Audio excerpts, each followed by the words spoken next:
Release 941 of Calibration Control can now transact multiple equipment records at the same time compared to one at a time with previous versions.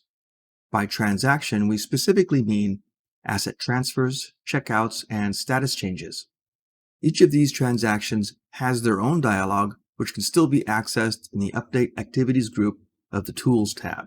To enable multi-equipment functionality, open the Advanced tab of the Options dialog and tick the Use Multi-Equipment Transactions for Checkouts, Transfers, and Status Changes checkbox.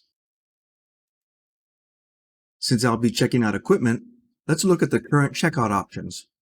Per our current settings, equipment that is already checked out cannot be checked out until it is checked back in again. The user currently signed in is automatically selected as the individual checking out the equipment. Equipment can't be checked out if it's hidden. Hidden equipment often means out of service or otherwise not usable. Now that this feature is enabled, you can select multiple equipment at the same time and open them in the New Transactions dialog. Do this by right-clicking and selecting Checkout from the Transactions submenu. When the Transaction dialog opens, all the equipment selected in the equipment grid now appears within the Transaction dialog. And since I selected Checkout as the desired transaction, the Checkout tab is displayed within this dialog. In this case, since I am signed in as Alberta Mayfield, that person is auto-selected in the Person field as the individual checking out the equipment. Equipment from systems can also be added to the transaction by selecting the system and clicking the Add to Grid button. When you're ready to execute the transaction, click the Submit button. Note that the Done field now appears on the grid on the far left. While a green check indicates a successful transaction, a red X indicates the opposite.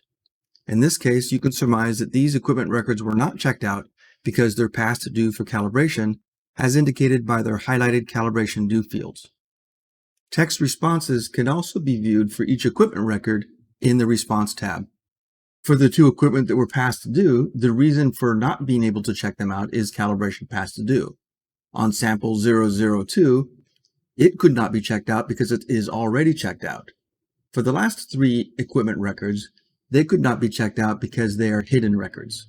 Let's review what happened in one of these equipment records.